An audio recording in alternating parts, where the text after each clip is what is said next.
Aigues-Mortes captive les regards par ses remparts de 1640 mètres de long qui cernent le centre-ville.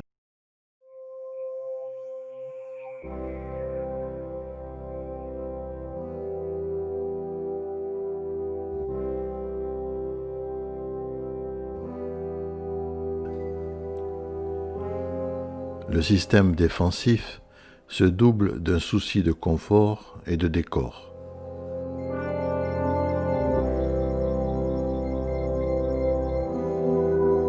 Commencée en 1266, sous Louis IX, la construction des remparts s'est achevée 30 années plus tard, sous le règne de son petit-fils Philippe le Bel. Approchons-nous des murs. Certaines pierres laissent apparaître des marques.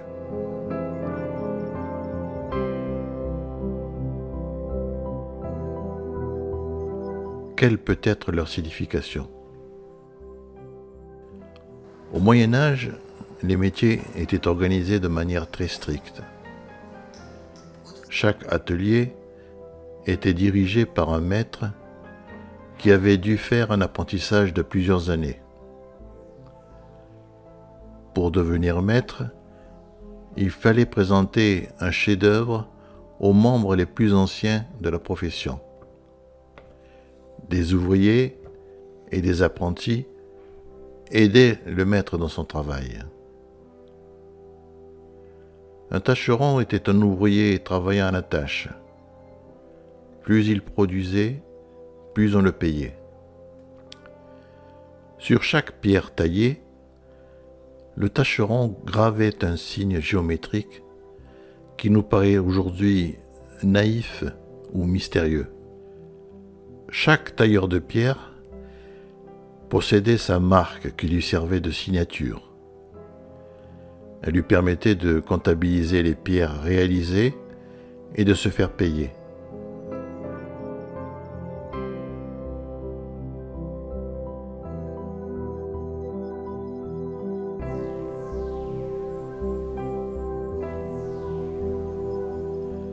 Il arrivait que l'on recrute des ouvriers simplement pour la journée dans les grands chantiers. Les ouvriers étaient payés le soir même. Ces marques permettaient donc d'identifier l'auteur de l'ouvrage.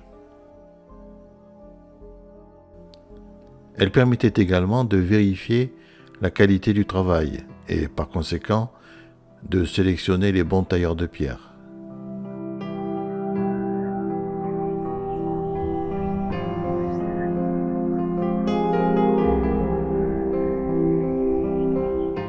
Souvent, ce signe distinctif se transmettait de père en fils et devenait le symbole d'une tradition familiale. Il arrivait que les outils du tâcheron soient eux-mêmes marqués du même symbole.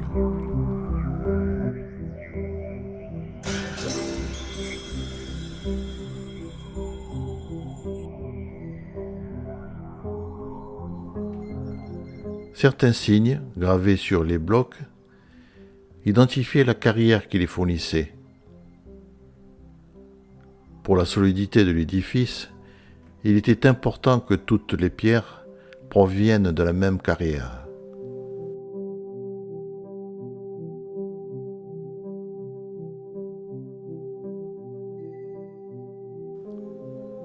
D'autres marques indiquaient la position de la pierre dans un ensemble, tel que l'arc d'une porte.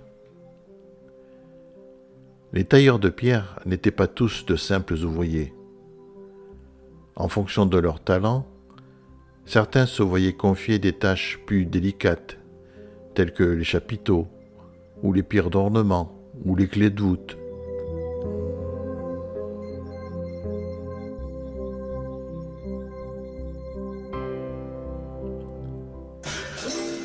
Mais vers le milieu du XIIIe siècle, l'organisation du travail est modifiée. Les ouvriers se soumettent au statut de la coopération des tailleurs de pierre.